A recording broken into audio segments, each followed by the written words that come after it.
नमस्कार। आज हम भारतीय संविधान के एक बहुत ही दिलचस्प अनुच्छेद को समझने की कोशिश करेंगे। एक ऐसा आर्टिकल जो ऊपर से जितना सीधा लगता है, अंदर से उतना ही गहरा है।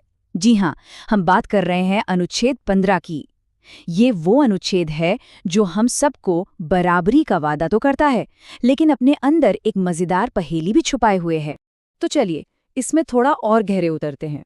संविधान का जो आर्टिकल 15(1) है ना, वो एकदम साफ साफ कहता है कि जो स्टेट है, मतलब सरकार, वो किसी भी नागरिक के साथ सिर्फ उसके लिंग के आधार पर भेदभाव नहीं कर सकती। मतलब ये एक बिल्कुल सीधा और साफ नियम है, और यही है बराबरी की तरफ पहला और सबसे मजबूत कदम। और बस यहीं से वो पहेली शुरू होती है जिसके बारे में हम बात कर रहे थे। अगर किसी भी तरह का भेदभाव नहीं हो सकता, तो फिर उसी आर्टिकल का एक और हिस्सा महिलाओं के हक में विशेष प्रावधान यानी स्पेशल प्रोविजन बनाने की इजाज़त कैसे दे सकता है? क्या ये आपस में टकराती ही बातें हैं? चलिए आज इसी गुत्थी को सुलझाते हैं। इस पहेली को ठीक से समझने के लिए हमें पहले हमारे संविधान की बिल्कुल बुनियाद में जाना होगा। ये सारी कहानी एक बहुत बड़े वादे से शुरू होती है। हमारे संविधान की प्रस्तावना यानी प्रिएम्बल में ये खूबसूरत शब्द लिखे हैं, प्रतिष्ठा और अवसर की समता। ये सिर्फ कोरे शब्द नहीं हैं, ये उस भारत का सपना है, वो आइडिया है जिसके लिए हमारे संविधान बनाने वालों ने सोचा था। एक ऐसा देश जहां हर इंसान की इज्जत हो और सबको आगे बढ़ने के बराबर मौके मिलें। और ये समझना बहुत जरूरी है कि ये सिर्फ एक अच्छा ख्याल या सुझाव नहीं है, ये हमारे देश के सबसे बड़े कानूनी दस्तावेज, हमारे संविधान की नींव है। और इसी सपने को, इसी आदर्श को हकीकत में बदलने के लिए संविधान के बाकी हिस्से लिखे गए हैं। तो सवाल ये है कि प्रस्तावना के इतने बड़े आदर्श को जमीन पर कैसे उतारा जाए। इसका जवाब हमें मिलता है अनुच्छेद 15 में। एक ऐसा आर्टिकल जो भेदभाव पर एक मजबूत रोक लगाता है। अनुच्छेद 15 का पहला ही हिस्सा, जिसे हम क्लॉज 1 कहते हैं, वो एक चट्टान की तरह मजबूत नियम बनाता है। इसे हम बराबरी की गारंटी की पहली सीढ़ी कह सकते हैं। और ये नियम वाकई बहुत बड़ा है, बहुत फैला हुआ है। देखिए, राज्य इन 5 आधारों पर भेदभाव नहीं कर सकता: धर्म, नस्ल, जाति, लिंग या फिर जन्म की जगह। ये लिस्ट अपने आप में ये बताती है कि हमारे संविधान निर्माता समाज की किन बुराइयों को जड़ से खत्म करना चाहते थे। लेकिन रुकिए, बात सिर्फ यहीं खत्म नहीं होती। आर्टिकल 15(2) इस दायरे को और भी बड़ा कर देता है। ये कहता है कि ये नियम सिर्फ सरकार पर ही नहीं, बल्कि हम आम नागरिकों पर भी लागू होता है, खासकर जब हम पब्लिक स्पेस में हों। मतलब ये हमारी रोजमर्रा की जिंदगी से जुड़ा हुआ है। किसी भी नागरिक को दुकानों, होटलों, रेस्टोरेंट्स, कुओं, तालाबों या सड़कों जैसी पब्लिक जगहों का इस्तेमाल करने से रोका नहीं जा सकता। ये असल में सामाजिक बराबरी की एक पक्की गारंटी है। तो अब तक तो सब कुछ एकदम साफ और सीधा लग रहा था, है ना?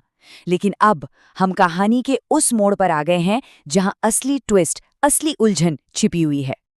जैसा कि हमने अभी तक देखा, जो बेसिक रूल है वो तो बहुत सिंपल है। लिंग यानी जेंडर के आधार पर कोई भेदभाव नहीं होगा, एकदम क्लियर।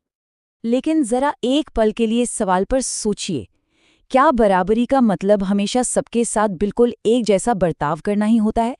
क्या हो अगर समाज में कोई ऐसा ग्रुप हो जिसे हजारों साल से दबाया गया हो, पीछे रखा गया हो? क्या उन्हें बराबरी पर लाने के लिए कुछ अलग करने की जरूरत नहीं पड़ेगी?